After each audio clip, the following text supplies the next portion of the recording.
semua. Sebenarnya kami mau berbagi, bukan kami yang duluan tahu, tapi karena kami yang ikut di sini dan menyadari bahwa sebenarnya kalau seandainya memang masih memungkinkan untuk angkatan 910 Bapak Ibu yang ada kesempatan ikut gitu, jangan sampai merasa aduh kita aja tunggu ini udah sibuk ini kita nggak mau. Nggak, kalau Bapak Ibu dikasih kesempatan lebih baik ikut. Kenapa? Supaya kita bersama-sama memiliki kapasitas yang lebih besar untuk hal ini gitu. Jadi kita harapkan sebagai Ibu ya. Jadi sebelum dilanjutkan, jadi teman-teman begini, angkatan 910 untuk guru penggerak itu sudah kembali dibuka, gitu ya. Bapak Ibu teman-teman bisa ngecek di SIM PKB. Kalau misalnya ada peluang, silakan teman-teman untuk mendaftarkan diri, ya, sehingga semakin banyak kita yang ikut guru penggerak. Ya, sekarang itu guru penggerak 2 bulan, gerakan pandai 3 bulan. Lebih bagus mana? Guru penggerak. Ya udah. Dan gerakan pandai. Kalau yang pandai dengan depan.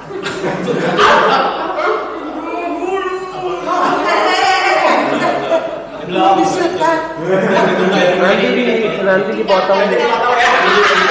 Nanti dipakein, iya nanti dipakein suara beat gitu apa? Nah, jadi saya nggak lama-lama sih sebenarnya hanya untuk sharing apa yang kita dapat dari tadi ya. Ada lupa Tadi dapat selebaran yang bukan lebih dari langsungnya.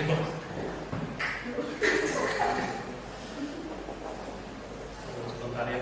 Nah saya ingin nggak lama mungkin volunteer aja, bisa nggak volunteer Bumi sama Pak Iwan di sini maju ke depan itu. Saya mau tulis. Oh, udah tulis. Bilang Pak Iwan aja. Sama Pak Eslas ini, sama Pak Eslas kita mau volunteer. Hanya nggak lama, hanya nggak lama. Jadi dong. Ya sudah, stop sini. Nah gini ya, Pak Esra menganggap bahwa di dalam kelapatan ini ada satu hal yang sangat berharga yang dia simpan, ya, yang dia pegang, gitu, ya, dan dia tutup dengan erat. Nah gimana caranya Pak Irwan dengan cara yang apapun yang dia mau diintimidasi, mau dimarahin, mau apa dibully, kayak gimana Pak Esra akan mengalah untuk membuka ini, gitu. Gimana silakan? Serem banget. Kasih dulu musik ya Mas Bang. Bisu Enggak bisa Pak. Ya sudah, tahun depan aku ke SMA.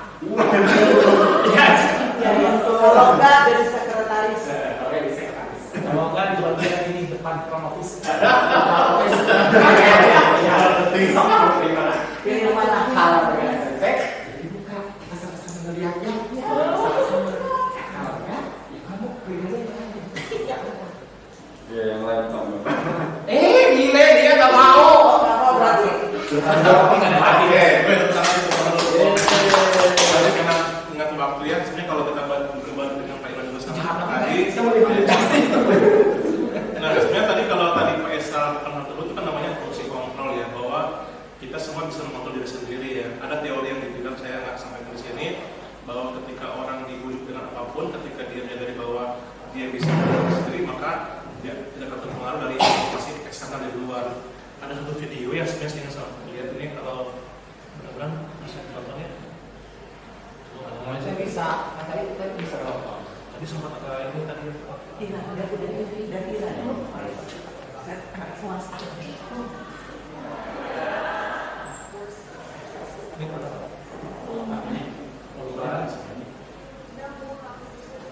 CISO.com/link.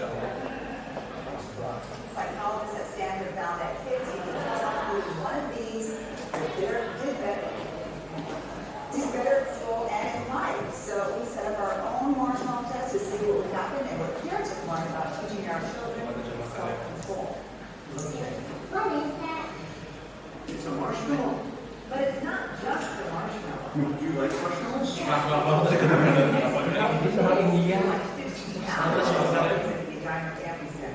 Itu Pak, kalau saya bikin dulu.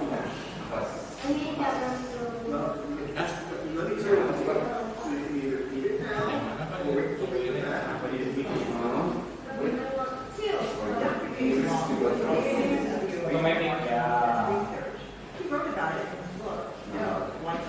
Jadi 20 Pak.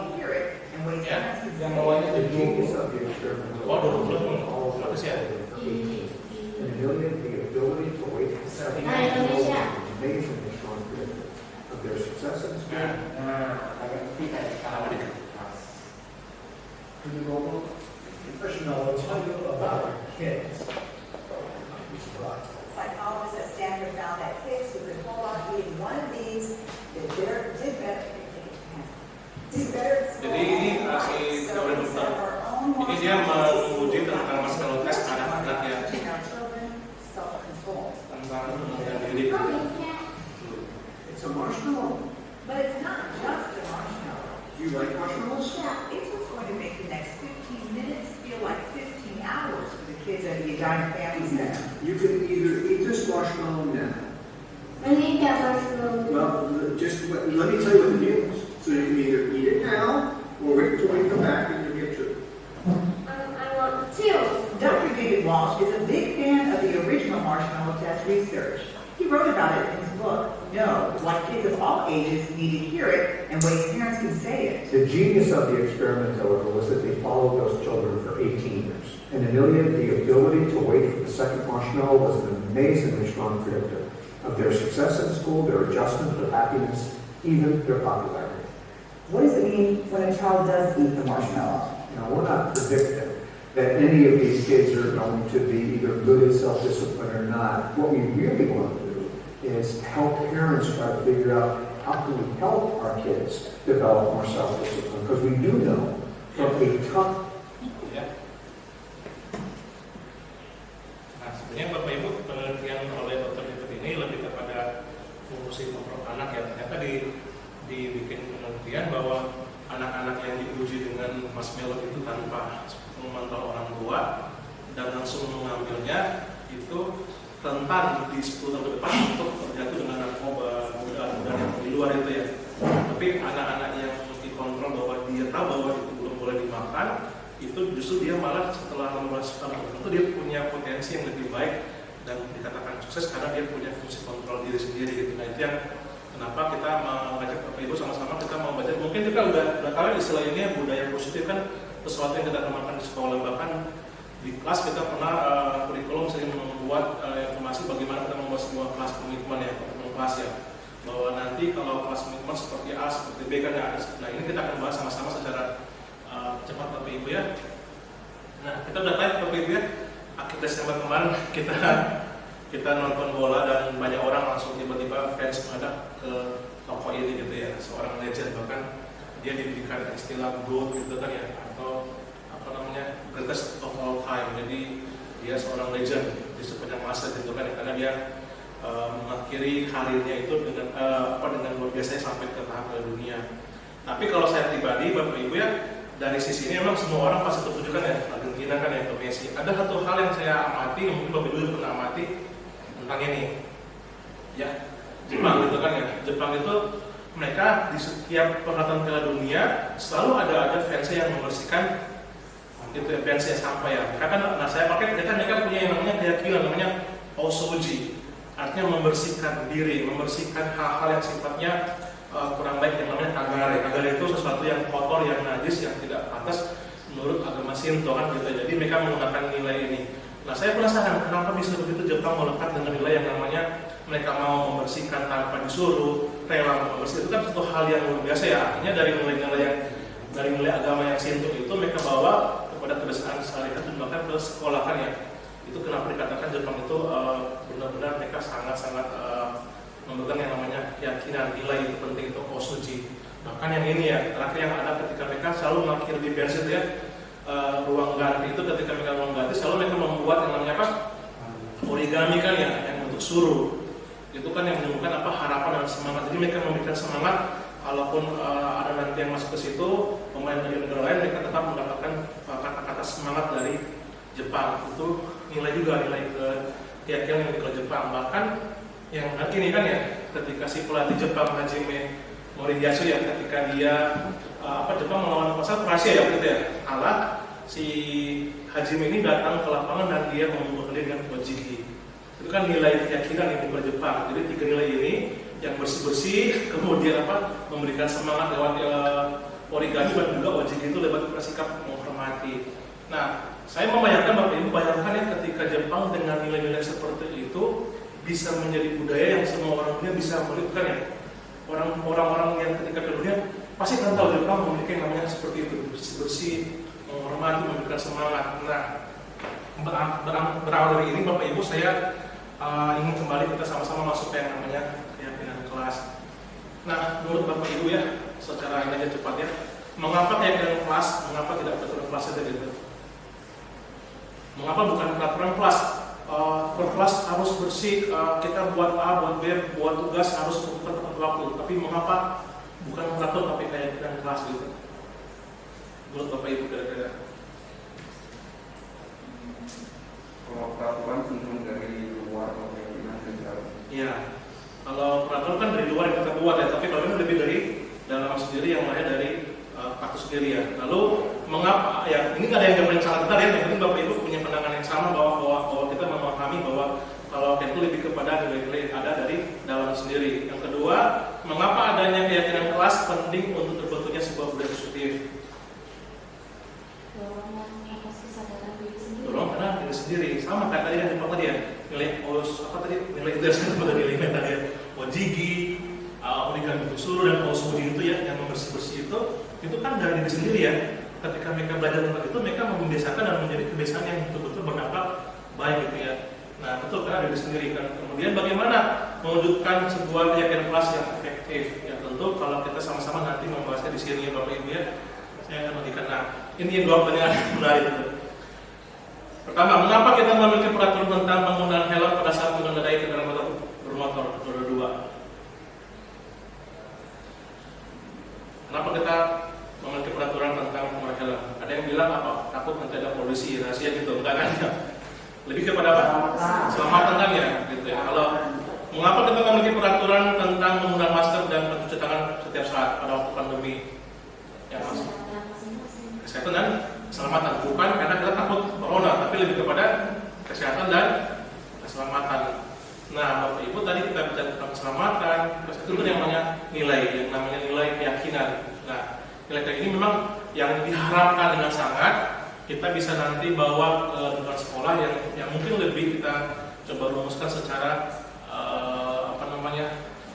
terukur gitu ya. Nah, ini contoh Bapak Ibu saya kasih poin-poinnya. Pembentukan keyakinan kelas sekolah seperti ini. Yang pertama, keyakinan kelas itu bersifat abstrak, ya kan? Abstrak ya, bukan yang ketika tidak terlambat itu kan sesuatu yang terukur, tapi bagaimana tanggung jawab. Nah, ini kan yang namanya dari peraturan yang lebih konkret. Keyakinan kelas itu berupa pernyataan universal. Kemudian pernyataan itu dibuat untuk bentuk-bentuk yang sifatnya positif, tanggung jawab, penghormatan, penghargaan. Dan kelas juga hendaknya tidak terlalu banyak, sehingga mudah diingat dan dipahami oleh semua warga kelas. Contoh, kita kan punya yang namanya keyakinan kelas bahwa saat kita mengawali aktivitas yang di kelas kita mulai dengan doakan ya. Itu kan sebuah keyakinan ya, bukan sebuah kebiasaan tapi keyakinan yang hadir bahwa kita harus mulai dengan doa dulu. Ataupun sebelum pulang sekolah selalu yuk doa dulu baru pulang sekolah. Itu kan sebuah keyakinan kita ya. Nah, keyakinan kelas itu sebaiknya sesuatu yang dapat diterapkan di rumah tersebut. Nah, kita akan lihat nanti di sekolah yayasan ini seperti apa sebenarnya. Nanti kita akan bersama-sama BK dengan kesiswaan supaya kita lebih membantu bersama-sama untuk budaya positif di sekolah. Semua warga kelas hendaknya berkontribusi dalam pembuatan keyakinan kelas lewat kegiatan curah pendapat. Nanti kita akan buat dengan anak-anak, kita akan coba sharing dan bersedia meninjau kembali. Kalaupun ada peninjauan, misalkan tanggung jawab sudah berhasil, maka kita bisa membuat keyakinan yang baru atau yang mungkin belum kita buat di kelas kita masing-masing. Nah, contoh Bapak Ibu nih, contoh ini ya, kalau kita sama-sama bisa coba sebutkan gitu ya. Contoh nih, kembalikan barang ke tempatnya. Kira-kira dari apa yang kita dapat dari situ? Tanggung jawab kan ya? Nah, itu kan tanggung jawab contohnya. Dilarang membawa ramai apa daerah nilainya? Menghormati. Itu kan nilai abstrak ya. Tapi kan kita tahu ya, hadir di sekolah 15 menit sebelum pembelajaran dimulai. Disiplin atau apa? Tanggung jawab juga kan ya. Dilarang melakukan kekerasan. Menghargai kan ya. Iya kan ya, menghormati. Dilarang menggunakan narkoba. Iya, kesehatan kan ya, kan kesehatan. Nah, poin-poin kan kita tahu ya, itu yang namanya nilai-nilai keyakinan kebajikan yang sebenarnya kita harapkan ada di lingkungan sekolah. sekolah yang memang sudah ada, tinggal gimana kita memperkuatnya, Bapak Ibu ya. Nah, jadi kalau nanti kita kan seperti ini contoh ya, kalau kita nanti membuat di kelas masing-masing nanti Bapak Ibu, bahkan saya dengan Bu Ili rencana mau melakukan pertemuan dengan siswa, kita akan membuat pendekatan seperti kelompok-kelompok, kemudian nanti mereka akan mencoba untuk merumuskan, lalu nanti akan membuat poster bagaimana kayak dengan kelas atau dengan sekolah yang dimiliki oleh sekolahnya ya. Kalau kita lihat kembali Bapak Ibu, sekolahnya kan sudah punya nilai itu ya, seimbang gitu ya, maju itu kan kayak kelas ya, kayak sekolah ya, maju atau terbiar, aman, tertib itu kan kayak ginanya. Nah, menarik Bapak Ibu ya, rekan-rekan semua, saya waktu itu pernah diajak ketemu di Unisba, mahasiswa psikologi itu diajak sharing bersama mereka. Terus saya komentar gini, menurut teman-teman mahasiswa, apa yang kalian lihat tentang sekolah swasta gitu? Yang duluan mereka, saya pikir gini, karena mereka Unisba kan Islam Bandung ya, pasti kan mereka Tionghoa gitu, enggak, tapi mereka lihat gini, disiplin. Itu yang kata muncul disiplin. Kenapa disiplin? Karena mereka sekolah itu lebih teratur, lebih tertib, lebih disiplin. Nah, ketika saya juga ingat ketika pernah saya ketemu juga pernah mamanya tadi, Mama Gici ya, ngobrol, Mama Gici kan ini bahwa kekuatan yang ada di dia itu adalah guru-guru itu mau peduli dan disiplin. Ternyata inilah yang kita perlu Bapak Ibu ya, di tengah-tengah jujur ya, kita menyadari ya, kita punya yang namanya ada suatu teori sekolah damai kan, kita punya kalau sekolah itu kan untuk mencetuskan sekolah itu ada 3 hal yang kita antisipasi ya, yaitu adanya kapasitas, adanya ancaman, adanya kerentanan. Nah, kalau itu dari luar ya, ancaman dari luar, ada peperangan sekolah hancur gitu ya, itu ancaman. Tapi kalau kerentanan, misalkan nggak didukung oleh pimpinan sekolah, misalkan atau pimpinan yayasan, misalkan itu kan kerentanan ya. Hal-hal yang kita sadari bahwa kita membuat program A, program B tidak jadi gitu kan, karena ada kerentanan. Tapi kalau kita fokus di kerentanan, jujur ya Bapak Ibu, maka kita tidak akan menciptakan sekolah yang kita akan harapkan ke depan nanti. Nah, harapannya seperti ini, kita membuat yang namanya kapasitas, jadi memperkuat. Contoh hal yang baik yang orang tua dari sekolah apa? Oh, sekolah yang itu orang tua itu sangat melihat bahwa guru peduli dengan orang tua dan sekolah siswa. Guru apa nilai kedisiplinan dan nilai apa? Karakter. Pernah Ibu Mila waktu itu di grup kelas dulu ya, saya share tentang hasil bagaimana orang tua menilai raport.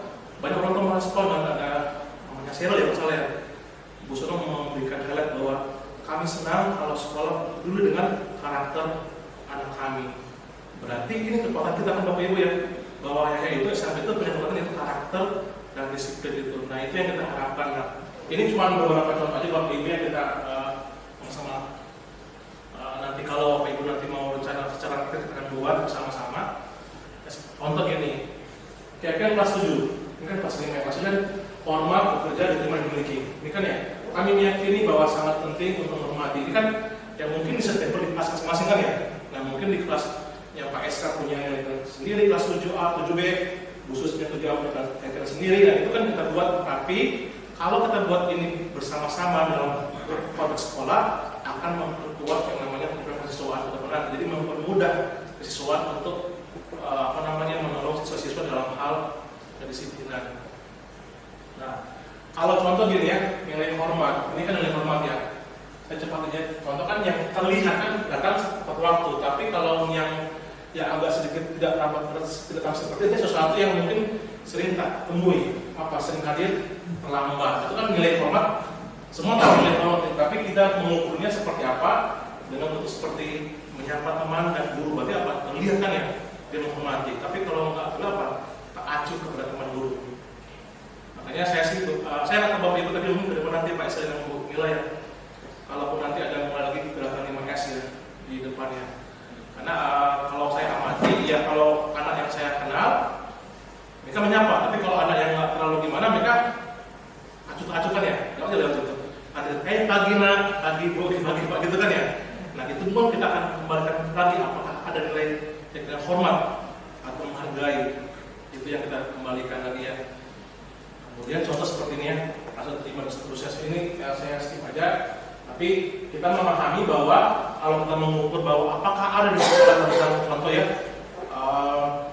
nilai rasa terima dan dimiliki, memberikan kata-kata dan atau komentar-komentar membesarkan hati bila teman kita berhasil, atau malah ada yang malah iri, gitu kan? Ini kan contoh kita mengukur bagaimana tampak dengan tidak tampak ketika nilai-nilai ini harus ada di sekolah gitu. Seperti di Jepang tadi ya, nilai-nilai menghormati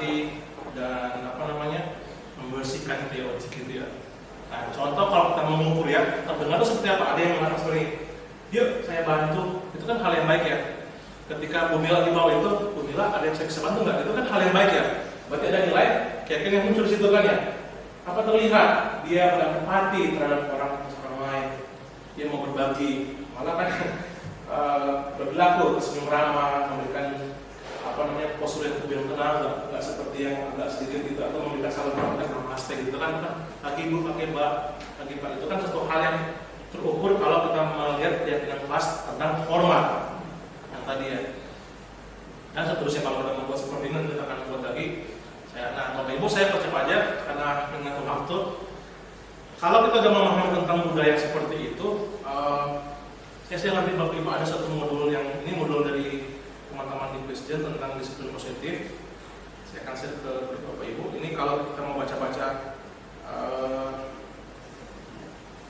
secara pribadi untuk norma kita, disitu ada membedakan mana disiplin biasa dan disiplin positif. Nah ini restitusi 50 sisi kontrol. Bapak Ibu ini menarik ya. Yuk kita sama-sama bahas ya. Ada dua pertanyaan kasus ini. Yang pertama, Tisa dan Hana dipanggil masuk ke ruang Ibu Dewi, Kepala Sekolah SMA Makmur. Ibu Dewi baru saja mendapatkan pengaduan dari Ibu dan Tisa bahwa Hana menggunakan kata-kata kasar dan merendahkan Tisa di sosial media. Yang pertama.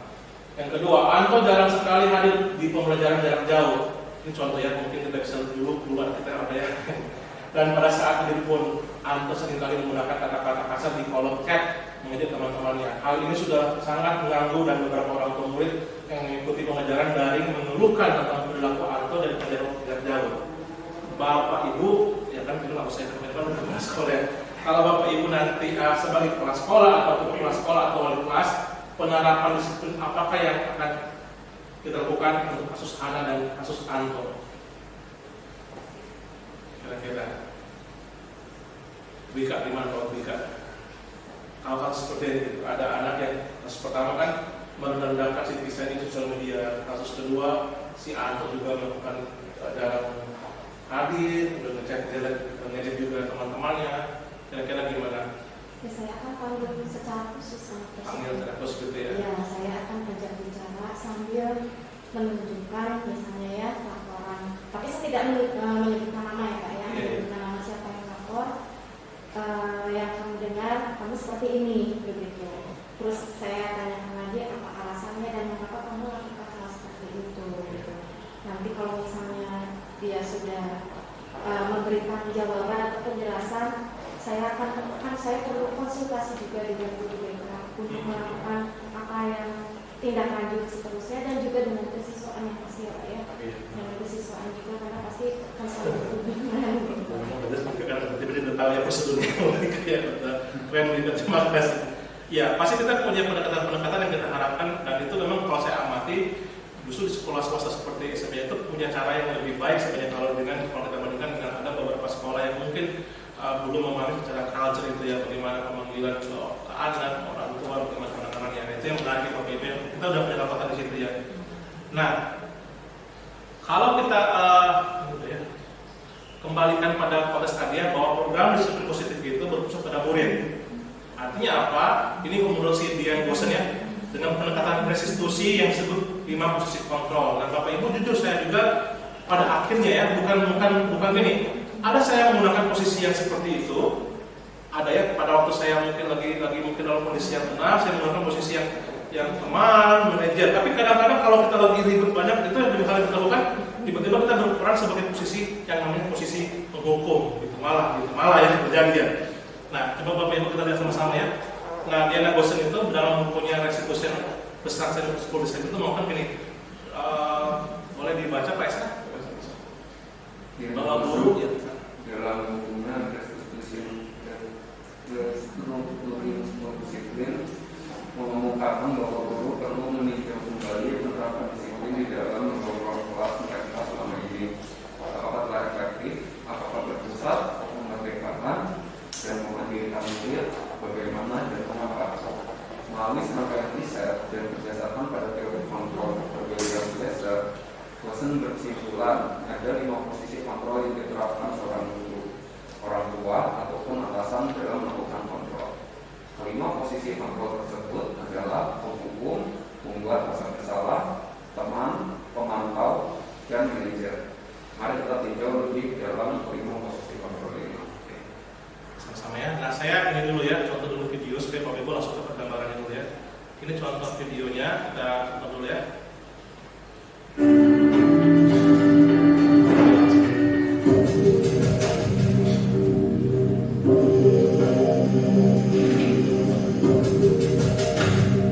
Ini posisi pembohong ya. Yang mungkin saya juga, Bapak Ibu pernah juga melakukan yang sama. Sini kamu! Selamat pagi, Bu. Selalu terlambat. Kamu deh, pasti terlambat. Maaf, Bu. Saya Apa? Apa coba? Alasan kamu apa lagi? Kapan sih kamu tidak terlambat? Malas sekali ya kamu jadi anak. saya Dasar malas. Gak kapok-kapok sih kamu. Sudah berapa kali terlambat? Sana, kamu keliling lapangan basket 2 kali. kenapa saya harus keliling lapangan basket, Bu? Kenapa? Kamu melawan ibu. Berani-beraninya jawab. Sudah terlambat, masih berani jawab pula. Sekarang, keliling lapangan basket 5 kali sekalian. Biar kapok. Cepat. Pergi sana ke lapangan basket. Ini posisi pertama, posisi pemukul. Kedua, buat sama-sama. Ini posisinya nadanya pelan, tidak keras, tidak tinggi, tapi nilai ya, pasti tidak bisa sudah ya.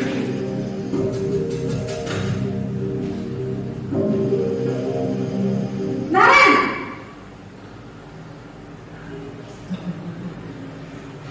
Selamat pagi, Bu. Naren.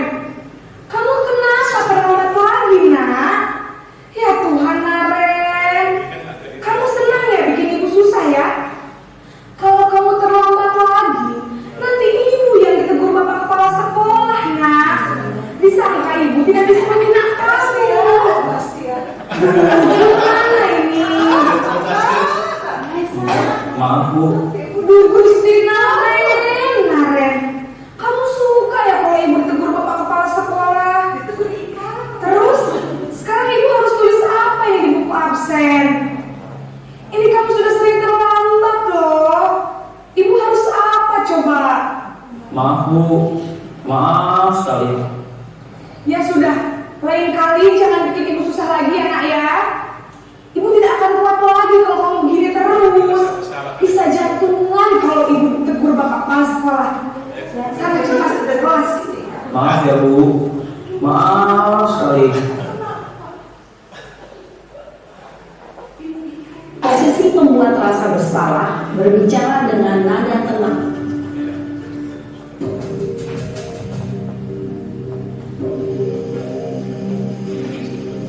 Ini bisa sebagai teman, mungkin dengan guru itu sangat dekat ya, tapi nanti ada efeknya. Naren!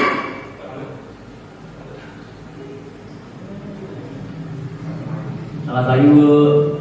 Wah, sudah jam berapa ini nak? Terlambat lagi ya sayang. Iya, Bu. Habis ibu saya lupa membangunkan saya, Bu. Kamu malah menyalahkan ibu kamu. Kamu bukannya anak yang larinya paling kencang. Kok terlambat sih? Iya, Bu. Saya memang terlambat bangun tadi. Jadi biarpun saya lari kencang, tetap gak kekenjar, Bu. Ya sudah sana. Nanti lain kali larinya lebih kencang lagi ya. Biar gak terlambat lagi. Bikin seneng ibu. Demi ibu. Bisa kan? Bisa lah, Bu. Ya sudah sana masuk kelas. Ibu beresin urusan absen kamu. Kamu ini ada-ada saja.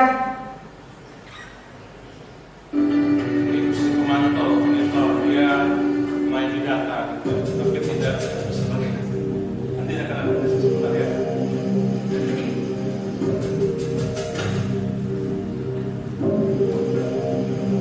Naren! Kalau guru olahraga pada waktu dia olahraga, tidak ada anak yang hadir dan guru itu menuju untuk lari ke putaran. Apakah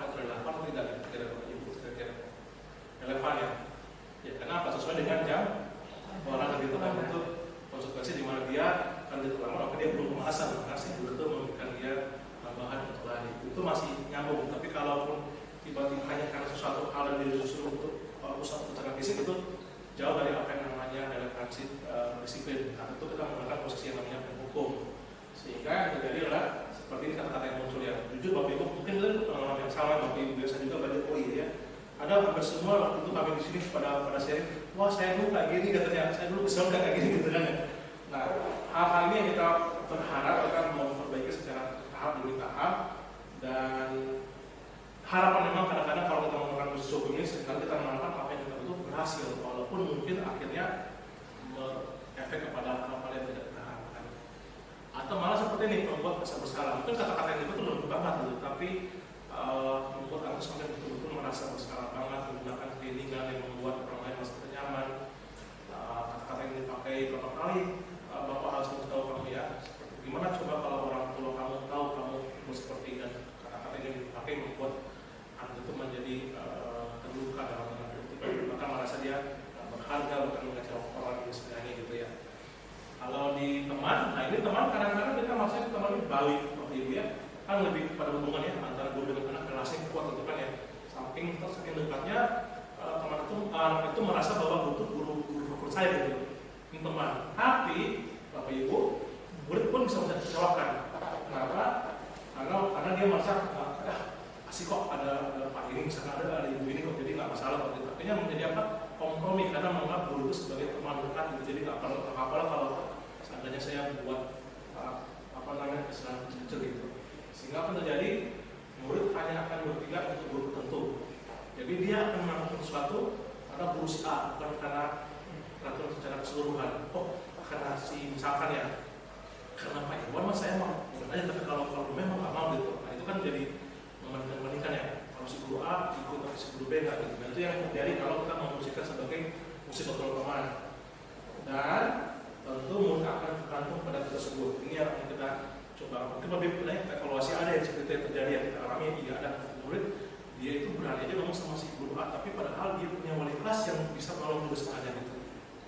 Ini yang perlu kita sama-sama lihat bahwa fungsi ini sebenarnya baik, tapi ada dampak yang kita perlu juga antisipasi. Nah, pemantau, kalau pemantau ini dia menganggap perhitungannya main di data gitu kan ya, harus panggil itu, kemudian ada posisi dia pakai stiker kalau dia terlambat dan seterusnya, catatan yang dipersiapkan.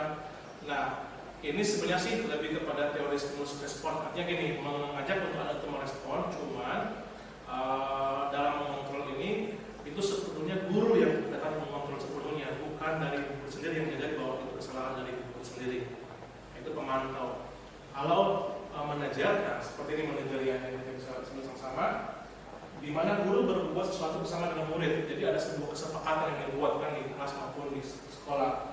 Lalu muridnya dari bagaimana mereka tahu bahwa itu sebuah aturan, sebuah keyakinan yang kita sama-sama lakukan.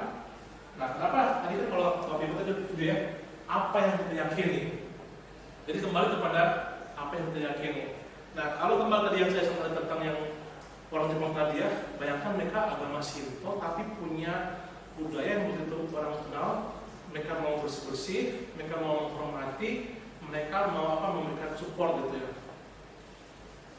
Bayang Bapak Ibu kalau kita sekolah Kristen yang punya dasar tarbiyah gitu ya, harusnya kita udah lebih lebih punya nilai biblikal ya, tarbiyah ya, benar ya. Ada nilai kelembutan, kepuasan diri, ada banyak nilai-nilai yang tetap yang kalau itu memang betul-betul hadir di kehidupan kita di sekolah, kita bisa mensyukuri bahwa orang tua melihat itu dari sisi itu kan, orang tua mengerti bahwa SMP Kaya guru-gurunya sangat care, itu kan nilai kepedulian. SMP Kaya punya kekuatan yang namanya kedisiplinan. SMP Kaya punya namanya guru-guru yang mau bertanggung jawab untuk anak-anaknya dan sampai memantau mereka sejauh mana gitu. Itu kan ada hal-hal yang dilihat oleh orang tua. Nah, ya kita ini berharap Bapak Ibu kita perlu menyadari bahwa dengan peran ini, walaupun kadang-kadang jujur Bapak Ibu kita akan melewati kok ada yang kita pakai sebagai teman, sebagai fungsi kontrol bersalah, tapi Bapak Ibu yang saya sampaikan gini, bagaimana kita tadi bisa bilang kita memiliki kesadaran dari internal, itu ya motivasi internal. Nah, yang namanya posisi manajer, posisi pemantau, posisi teman itu memang menghasilkan motivasi internal di dalam. Nah, kalau posisi hukum menurut salah itu dari eksternal, dari luar. Nah, kami sih melihat Bapak Ibu ya, kita mengharapkan sama-sama pasti Pak Irwan, Bu Mila, sebagai semua itu mengharapkan bagaimana anak-anak ini memiliki yang namanya kesadaran dari dalam. Karena banyak Bapak Ibu ya, kalau kita menangani, ini maaf kalau pakai nama istilah siswa kita ya, si A, si B itu kan ya, udah dengan berbagai cara kan ya. Nah, harusnya kan dari dalam kita sendiri. Cuman bagaimana itu kita sama-sama harapannya mengembangkan budaya positif ini lebih lagi, memperkuat yang ada. Jadi kita sudah punya kekuatan yang ada, tinggal kuat. Dan bagaimana melatih dengan penggunaan kalimat-kalimat yang nanti Bu Eli akan sampaikan. Jadi Bapak Ibu, ini yang saya sampaikan pada kesempatan hari ini. Saya minta maaf kalau agak telat, agak apa namanya, makan waktu, agak lama maksudnya.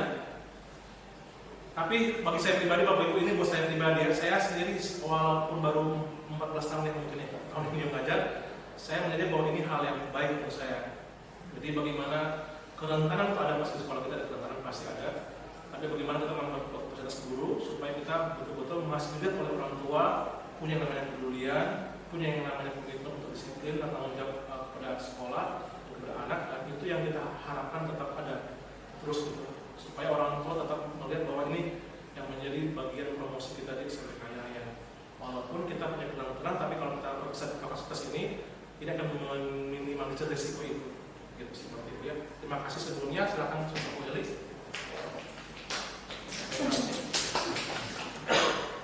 Ya, selamat pagi Bapak Ibu. Saya mohon izin ya meminta waktu Bapak Ibu mengucapkan sedikit lagi materi. Oke, sebelum ke materi ya, misalkan nih Pak Irwan menjanjikan Bapak Ibu kalau yang selama semester 2 tidak pernah terlambat datang ke kelas sesuai jam mengajarnya, nanti Pak Irwan kasih hadiah. Pak Irwan mau kasih hadiah buat misalkan yang 1 semester tidak pernah terlambat. Kira-kira Bapak Ibu akan berusaha datang tepat waktu enggak? Kalau ada hadiah. Iya. Atau kalau misalkan ada hukuman kalau terlambat, nanti Pak Irwan kasih hukuman, nanti dapat SP gitu. Akan berusaha nggak datang tepat waktu. Tapi kalau misalkan kondisinya datang tepat waktu tidak ada hadiah, datang tepat waktu tidak ada hukuman, apakah Bapak Ibu akan tetap datang tepat waktu sesuai jam mengajar? Tetap datang tepat waktu ya, walaupun nggak dapat hadiah, walaupun nggak ada hukuman juga, karena kita merasa itu tanggung jawab saya sebagai guru gitu. Nah itu keyakinan yang kita pegang gitu, karena bukan berdasarkan hadiah, bukan berdasarkan hukuman kita melakukan itu. Nah kita juga berharap murid-murid kita bisa melakukan apa yang baik itu bukan berdasarkan adanya penghargaan, bukan berdasarkan takut dihukum, tapi memang karena kesadaran motivasi dari Tuhan. Nah mungkin dalam prakteknya sehari-hari gitu kita mendapati anak-anak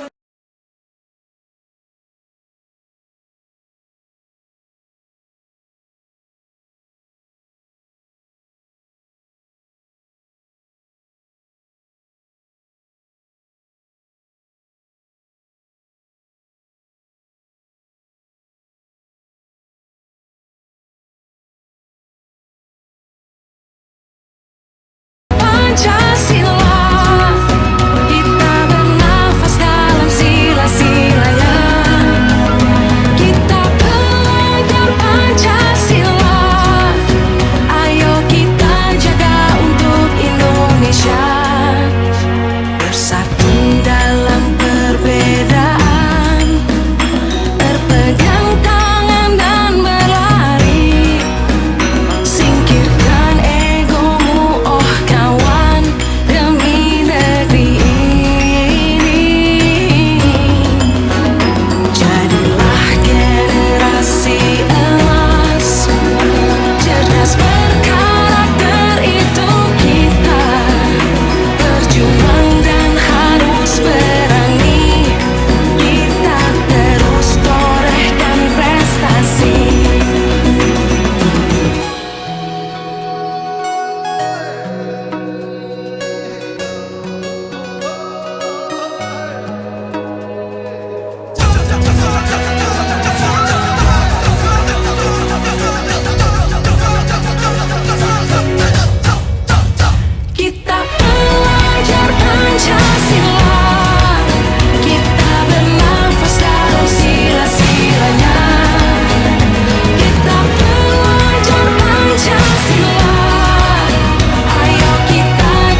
melakukan hal ini hal itu, lalu kita tanya lagi hal-hal yang sudah disepakati.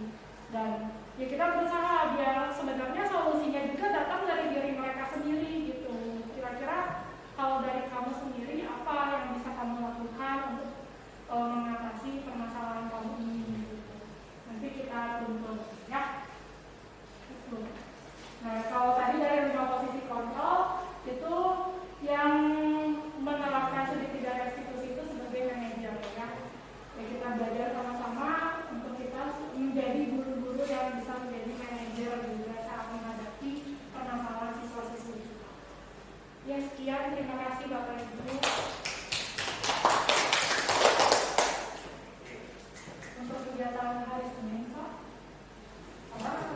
Jadi Bapak Ibu terakhir ya, terima kasih. Nah, kami sama Bu itu merencanakan nanti akan bersama juga dengan IPS, PKN yang kesalahan dan juga PPAK maksudnya.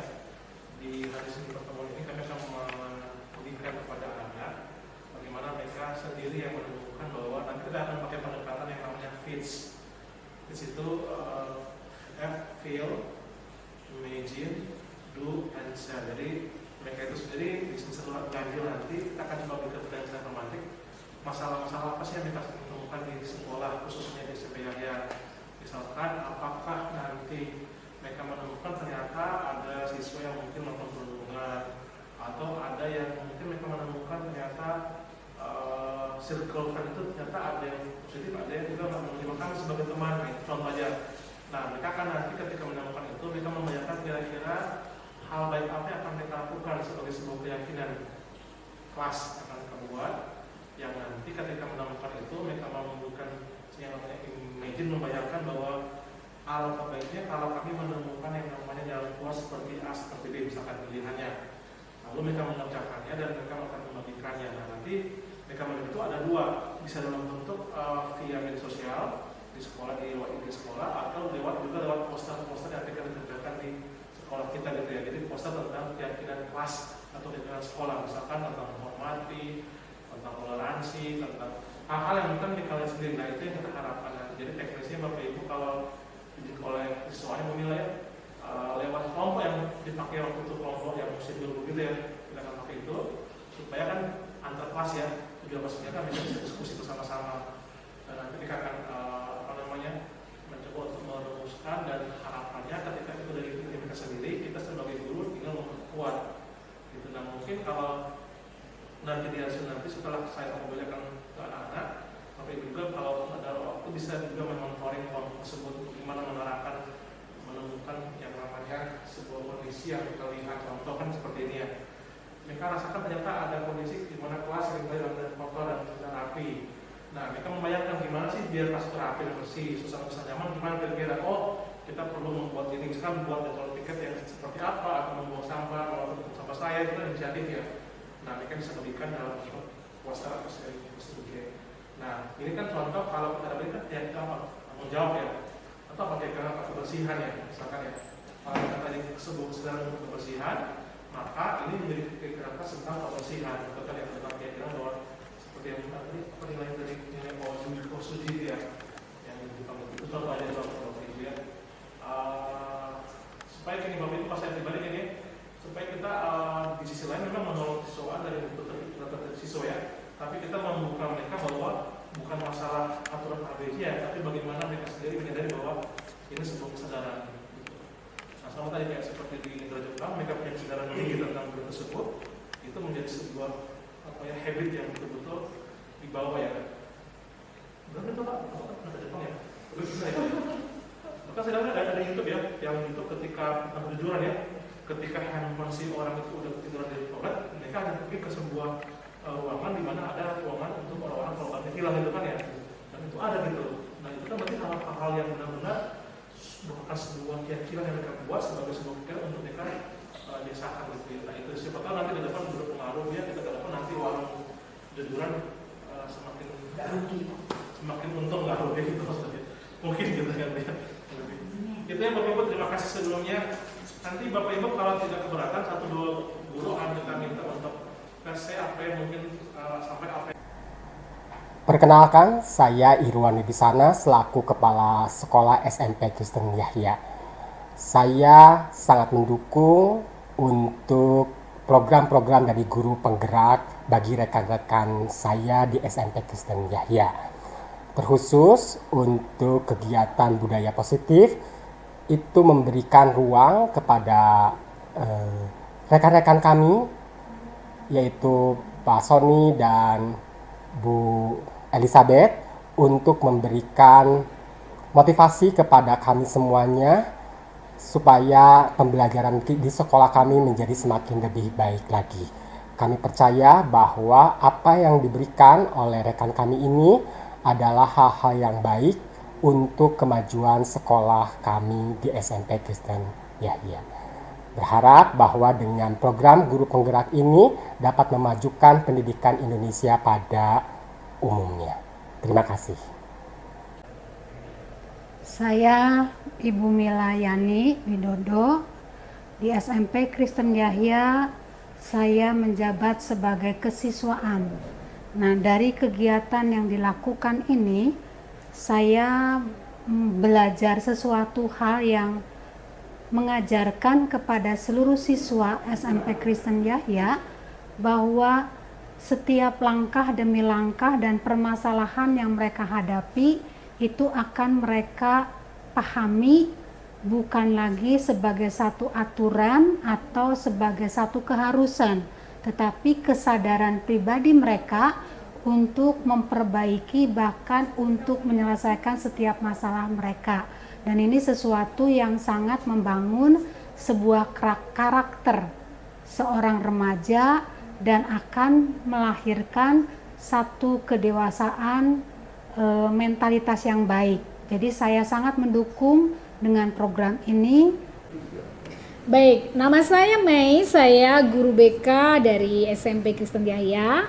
Setelah saya mendengar sharing dari rekan saya, dari guru penggerak, saya pribadi sebagai guru BK, saya diingatkan kembali bahwa betapa pentingnya menjadi seorang guru itu menjadi pendengar yang baik untuk anak-anak didik kita.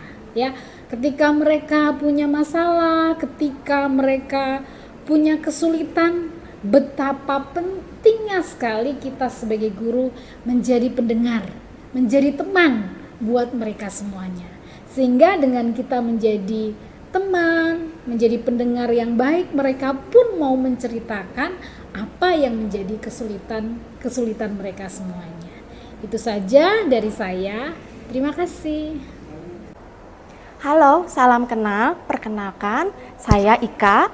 Saya adalah guru yang mengajar di SMP Kristen Yahya Bandung. Saya mengucapkan terima kasih untuk kesempatan yang saya diberikan pada hari ini, karena banyak hal yang saya pelajari, yang saya dapatkan, yang sangat bermanfaat bagi saya sebagai staf pengajar, bagaimana cara memberikan hal-hal positif bagi para siswa-siswi saya. Kebetulan saat ini saya sebagai wali kelas dan juga sebagai tim kesiswaan di SMP Kristen Yahya.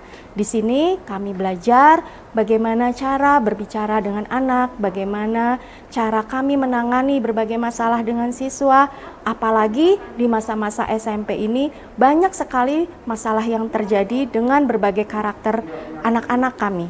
Terima kasih untuk setiap materi yang kami dapatkan, dan kami akan memberikan yang terbaik bagi anak-anak kami. Sampai jumpa. Halo, nama saya Esra. Saya salah satu staf guru di sekolah SMP Kristen Yahya. Di sini saya mau membagikan pengalaman saya setelah mendengarkan penjelasan dari teman saya yang mengikuti guru penggerak. Setelah mereka sharing, saya mendapatkan beberapa hal yang rasanya sangat penting untuk diketahui dan nanti akan diterapkan tentang budaya positif. Yaitu tadi saya belajar bagaimana caranya, betapa pentingnya untuk memunculkan keinginan untuk mematuhi peraturan dari dalam, bukan dari luar. Kemudian di samping itu saya juga belajar bagaimana ternyata cara menegur anak itu tidak to the point, tetapi kita harus membangun suasananya terlebih dahulu sehingga nanti murid yang ditegur akan lebih dapat memahami apa yang disampaikan oleh gurunya. Dan mudah-mudahan dengan begitu kami bisa memajukan kualitas generasi penerus Indonesia menjadi generasi yang lebih baik lagi. Terima kasih. Perkenalkan, nama saya Dimas Krisnadi. Saya guru di SMP Kristen Yahya dan saya mengampu sebagai guru pendidikan agama Kristen dan juga guru BK. Di sini saya mendapatkan ilmu baru, yaitu segitiga restitusi. Dan itu gunanya untuk membantu anak-anak kita yang merasa kurang percaya diri maupun mempunyai kepercayaan diri yang lebih. Dan itu membuat mereka semakin kritis dan semakin menjadi anak-anak yang lebih berani.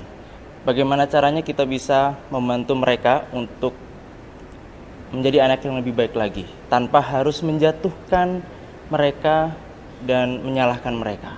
Apalagi saat mereka memiliki sebuah kasus.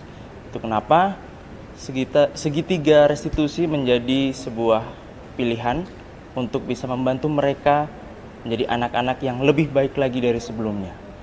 Tidak dengan menjatuhkan mereka, tapi membantu mereka untuk jadi anak-anak yang lebih percaya diri, bertanggung jawab, dan mempunyai visi misi yang baik di depan. Terima kasih.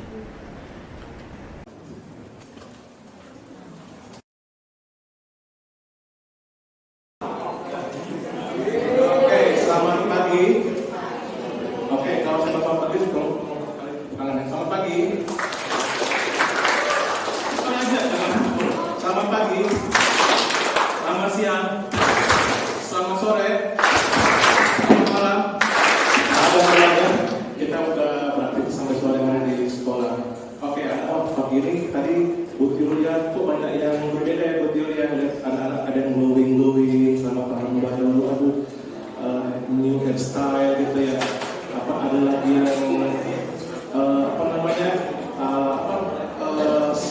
sunbathing katanya. Sengaja ya biar lebih lebih eksotik katanya gitu. Ya, selamat tahun baru semua ya. Nah, hari ini Bapak dengan Mrs. Eli mau berbagi sesuatu untuk kalian. Tapi ini hal yang sebenarnya sudah tentukan sebenarnya. Tinggal bagaimana kami memperkuatnya, ya, memperkuat bahwa SMPK Yahya, anak-anak SMPK itu semuanya memiliki keyakinan yang sama.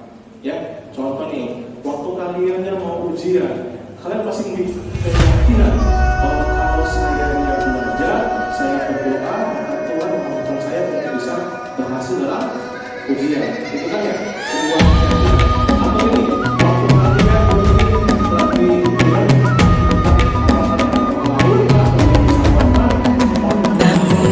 bukalah matamu, saatnya meraih mimpimu. Arahkan pandangan ke depan, Tuhan kan menuntunmu. Sadarilah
bersih-bersih yang dulunya itu konon katanya sejarah dulu itu dari mulai mereka ada tradisi bersih-bersih karena terjadi yang namanya berbagai hal yang tidak menyenangkan secara pemahaman mereka di keyakinan mereka, yang namanya kagare itu katanya membersihkan batin, membersihkan dosa, membersihkan hal-hal yang bersifat pengaruh kuasa gelap gitu ya, itu namanya kagare.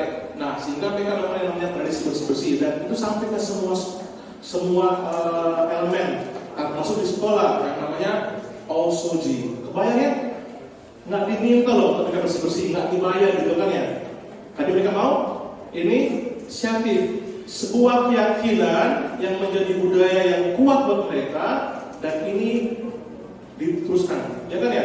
Coba lihat tahun 2015, ada ya sepertinya mereka bersih-bersih juga. Bahkan sekarang pun di tahun 2022 di dunia mereka akan sama gitu.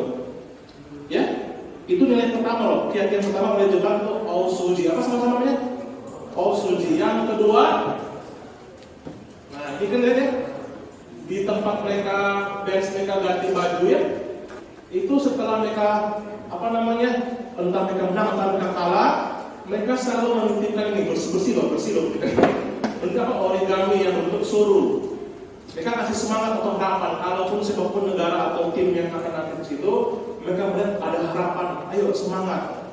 Ini keyakinan kedua yang dimiliki oleh Jepang gitu ya. Wah, saya bayangkan kalau kita SMP ya punya keyakinan yang sama ya, ya. Kalau ketemu ada sampah langsung dicerit ambil, nggak disuruh itu tolong dibersihkan. Iya bukan sampah saya, itu kan sampah si B gitu. Nanti maksud apa ya? Ada sebuah keyakinan karena sadar gitu kan ya, bukan karena disuruh. Itu keyakinan. Nah, kenapa? Ini ada keyakinan harapan, semangat. Yuk semangat yuk, daripada kaliannya kalau udah tahu bisa berdoa tapi nggak dengar. Tapi ketika ada sesama teman kalian yang berdoa, semangat yuk, harapan. Itu sebab keyakinan. Keren ya? Itu nilai kedua oleh negara Jepang. Yang ketiga, apa ini? Ojiji ya. Ini saya nonton, saya terharu, bukan terharu karena mereka yang kalah, bukan. Ini waktu mereka kalah ya, kalah lawan Kroasia. Nah, nonton pasti ya. Ini banyak yang Jerman, salah yang Argentina gitu ya. Waktu Jepang lawan Kroasia, pelatih Jepang ini karena dia kalah ya, sama Kroasia, dia langsung ke lapangan dan dia membuka 45 derajat sikap hormat, sikap minta maaf, budaya yang paling keren juga. Berterima kasih kepada semua fans, ke semua yang mendukung, walaupun kalah mereka minta maaf, walaupun mereka sudah berusaha semaksimal mungkin. Nah, pelatih Jepang ini Hajime Moriyasu ini mengangkat Ojigi, menyadari bahwa kalaupun mereka sudah berusaha dan itu tidak maksimal, mereka minta maaf. Ada sebuah keyakinan yang muncul. Keren ya? Kita pernah ingat ya, dulu kalau tidak salah Bu Mira ya pernah bilang ada 3 magic words yang dimiliki oleh kita di SMP. Apa pertama? Say thank you, apa lagi? Say sorry, apa? Please. Itu kan 3 magic word yang ada ya. Nah, hari ini kita mau sama-sama yuk lebih dalam lagi tentang yang namanya keyakinan. Kalau kita diajarkan, kalau kita dibiasakan keyakinan tersebut, kita dilatih secara konsisten menjadi kebiasaan, akan menjadi sebuah karakter yang luar biasa di SMP ya. Ayo nggak kebayang kalau sekolah kita guru-guru akan melihat setiap semua kalian warga SMP itu memiliki keyakinan yang seperti yang orang Jepang lakukan. Ya, ada sih banyak keyakinan yang didukung oleh orang Jepang ya. Kalau kalian lihat, ya, waktu itu Jepang banjir ya. Waktu banjir pun apa? Airnya kayak air yang jernih banget kan ya. Kalau kalian nonton di YouTube ya, Jepang banjir tapi airnya betul-betul bersih gitu. Banyak keyakinan yang sebenarnya kalau kita bayangkan ya, mereka itu kebanyakan komunitas percaya apa? Shinto kan ya. Mereka ada agama Shinto yang belum mengenal pribadi Yesus aja itu yang mereka masih punya keyakinan yang lebih apalagi kita yang sudah mengenal kebenaran di Alkitab. Ya kan ya? Kan ada yang dibilang ini, kebersihan itu adalah bagian dari ibadah, ya kan? Nah itu keyakinan. Nah hari ini kita akan mau coba lebih lanjut tentang keyakinan. Itu yang kelas nanti Sis Elia akan menjelaskan secara detail. Cuma kenapa kita dengan ini? Kita mau buat dengan yang namanya budaya positif di sekolah. Sudah ada sih di SMP ya, tinggal memperkuat aja, membuat supaya kita semua mengalaminya, ya kan? Keyakinan yang sudah ada, apa yang tanggung jawab, apalagi keyakinan yang muncul di kita gitu kan ya. Contoh nih, mengapa keyakinan kelas, mengapa tidak peraturan kelas? Karena kalau peraturan apa? Sesuatu yang sudah ada kan ya. Tapi kalau keyakinan itu dibuat dari eksternal, dari luar kan ya. Langsung dibuat peraturan. Kelas sesuatu yang tidak boleh dia harus berbicara gitu, karena dia bikin skill. Itu peraturan. Tapi ketika sebuah keyakinan, kalaupun saya berbahasa Inggris, maka saya harus berbicara. Itu sebuah keyakinan, ya kan ya? Sebuah kesadaran yang muncul dari apa? Diri sendiri, bukan dipaksakan oleh guru atau dari kelompok kalian atau kelas, bukan, tapi dari kesadaran. Itu keyakinan, ya. Sehingga apa diharapkan kalian mengalami ini. Contoh nih, mengapa kita memiliki peraturan tentang menggunakan helm pada saat mengendarai motor? Kenapa? Supaya apa? Tak ditilang? Bukan, tapi apa? Ada sebuah keyakinan apa? Supaya kalau kecelakaan apa? Menghindari betul kan ya? Keselamatan, itu kan keyakinan. Contoh, kenapa kita pakai masker atau cuci tangan pada waktu masa pandemi yang berat dulu? Kenapa? Supaya apa? Selamat dan sehat, itu kan ya? Itu namanya keyakinan, berarti ya? Yang sudah ada di kita, tinggal bagaimana kita perkuat. Saya percoba aja ya. Jadi harapannya. Nah, contoh ini ya, ini contoh kelas 7 nih. Kita punya nilai formal, kerja dan terima dan dimiliki. Nah, kenapa kita seperti itu? Ukurannya gini. Kalau kita yang dihormati atau menghormati, apa? Ada kata-kata yang muncul terdengar. Yuk, saya bantu. Kebanyakan kalau kalian semua mulai hal itu. Yuk, saya bantu. Pak, boleh saya bantu, Pak? Banyak kan tuh waktu lagi Pak Jonggi lagi bawa habis saya mengamat ya setelah terjadi upacara bendera pada langsung ngurus abang dengar ya Pak ya. Tiba-tiba ada sini Pak saya bisa bantu. Nanti maksud apa ya? Itu sebuah keyakinan, inisiasi. Lalu apa? Terlihat berempati terhadap orang lain. Ketika ada teman kalian yang mungkin mengalami suatu masalah, dia bukannya menghindar, bukannya mempermalukan, tapi encourage, itu keyakinan. Atau lagi nih, penyerahan ketemu guru, selamat pagi Pak, selamat pagi Bu, itu hal-hal yang sudah ada di kita kan ya. Tinggal kita perkuat. Nah, jadi sekali lagi ya, apa yang diajarkan, dibiasakan, dilatih secara konsisten, menjadi apa? Kebiasaan, sehingga apa? Menjadi karakter dan budaya. Sama seperti tadi yang Jepang tadi, Jigi, ya, yang menghormati. Kalau lagi yang bersih-bersih, udah lupa ya. Ya ini ya, nih kalau kalian masih ingat ya, nih Ojigi ini yang suruh yang origami memberikan harapan, apa? Osuji. Entah nanti apa namanya nanti di SMP ya, tapi sekali lagi ini contoh yang sangat-sangat nolong kita, menginspirasi kita dari perjalanan dunia ini ya. Tentang Meksiko tapi tentang negara Jepang ini, ya. Oke. Itu aja dari Mrs. Sony. Jadi sekali lagi ya, kita akan sama-sama mendalam yang namanya keyakinan yang akan nanti dibahas secara kelompok kalian di kelas masing-masing. Karena setiap kelas punya keyakinan yang mungkin kalian perlu dalami, perkuat gitu ya. Silakan Miss Elit.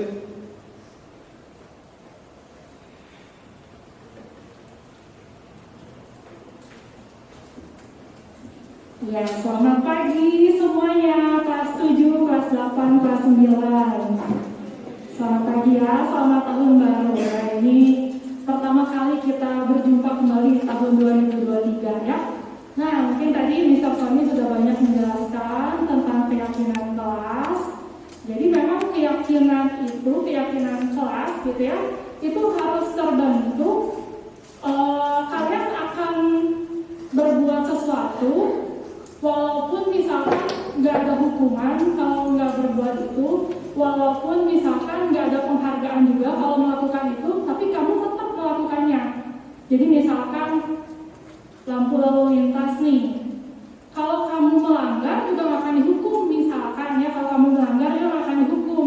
Kalau kamu taat itu nggak akan dikasih penghargaan, tapi kamu tetap mematuhi peraturan lalu lintas karena ya untuk keselamatan diri sendiri gitu ya. Nah, jadi keyakinan kelas dilakukan dengan kesadaran diri sendiri, walaupun nggak ada hukuman kalau nggak melakukannya, walaupun nggak ada penghargaan juga kalau misalkan kamu melakukannya, tapi sebagai bentuk kalian menghargai diri sendiri.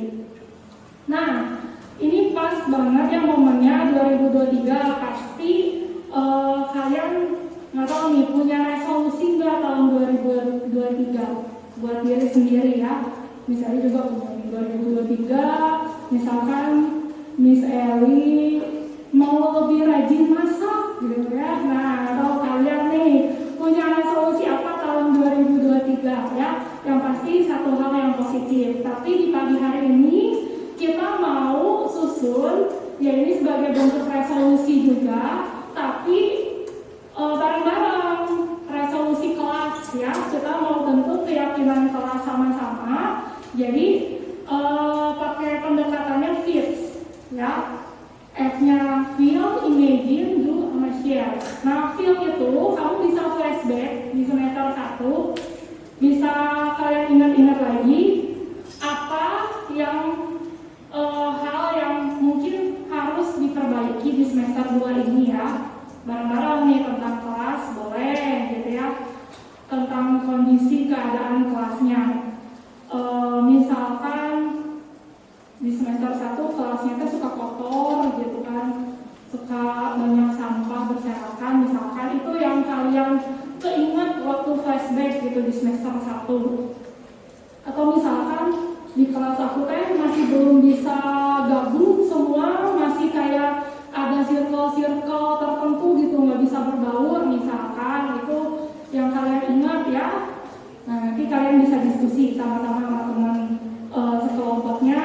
kelompoknya satu kelas juga. Lalu imagine, kalian bayangkan kalau misalkan masalah-masalah yang tadi masih terjadi di semester 1 itu sudah teratasi, bakal seperti apa? Misalkan kalau kelas kotor, kalau misalkan nanti bisa selalu bersih, kelasnya itu rapi, suasana belajarnya lebih nyaman gitu ya. Misalkan kalau misalkan bisa berbaur gitu sekelas, kondisi belajarnya juga lebih enak gitu ya, bisa saling lebih mempedulikan satu dengan yang lainnya. Misalkan kalian bayangkan gitu apa yang terjadi kalau masalah yang mungkin masih dihadapi kemarin semester 1 itu bisa tertangani. Lalu tuh apa yang bisa kalian lakukan gitu ya. Misalkan kalau tadi masalah kelas kotor, banyak sampah, misalkan yang bisa aku lakuin, pokoknya nggak peduli itu sampah siapa, bukan sampah saya juga, saya bakal pungut, saya bakal buang ke tempatnya gitu ya, tanpa harus berpanjang lebar ini sampah siapa yang buang sampah di sini gitu kan. Ya udah, ambil aja, buang ke tempatnya gitu.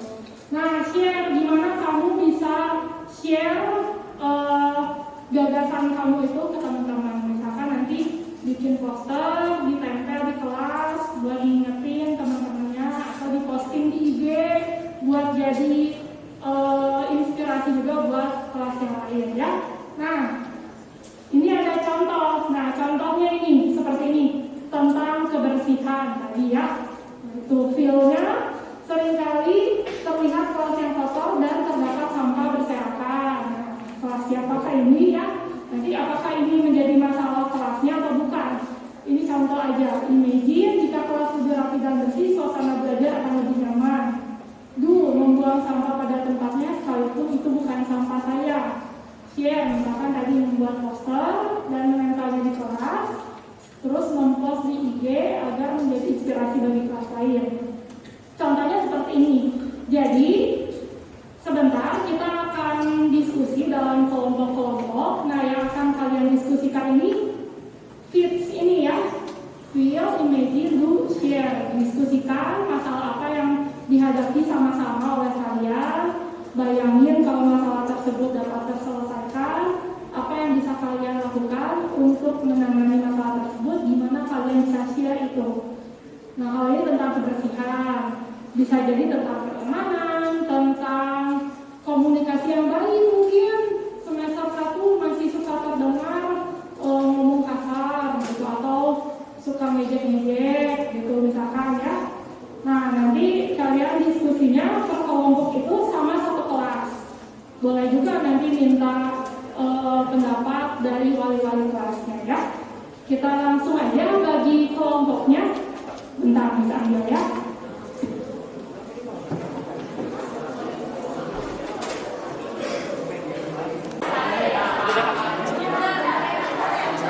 Kenapa feel-nya apa? Yang di kelas kalian? kalau memang kita sendiri ya nggak apa-apa.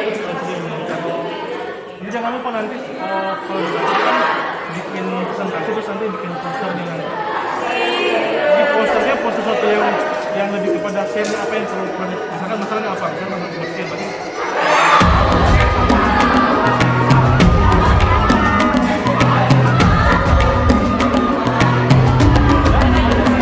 Bangun dan bukalah matamu, saatnya meraih mimpimu.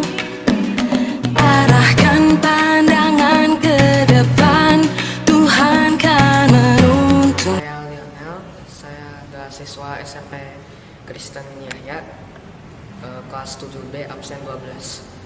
Jadi setelah saya belajar tentang budaya positif FITS dari Pak Sony dan Bu Eli, saya jadi tahu bahwa FITS ini diperlukan untuk sekolah kita. Manfaatnya kelas kita menjadi lebih baik gitu. Halo, nama saya Abel, siswa SMP Kristen Yahya. Menurut saya, dampak dari kegiatan budaya positif dan keyakinan kelas itu membuat kita lebih peka akan keadaan kelas kita, sehingga kelas kita bisa menjadi jauh lebih baik lagi ke depannya. Dengan melakukan kegiatan tersebut, kita dapat memperbaiki berbagai masalah yang ada di kelas kita, sehingga kelas kita menjadi lebih nyaman, damai, dan juga tenang. Terima kasih.